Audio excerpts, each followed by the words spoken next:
This tint I just had installed, and you see how nice and clean all this tint looks. When you're wanting to clean it, I recommend using this Rain-X automotive glass cleaner. This is cleans to a streak-free shine, and it's safe for window tint. Just so you know, when you need to clean your windows that have tint on them, make sure you get a tint-safe type of cleaner, or you will destroy your tint. And I recommend using this. I've been using this Rain-X, and I just got a new bottle of it because I already went through a full bottle of this.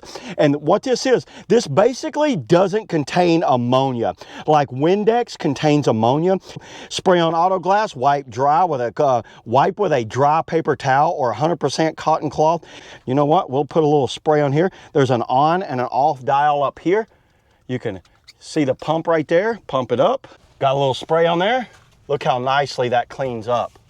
And I am not worried about my tint being damaged at all with this stuff. So yeah, there it is, everybody. That's all I got on the Rain-X Tint Safe Glass Cleaner. See y'all in the next video.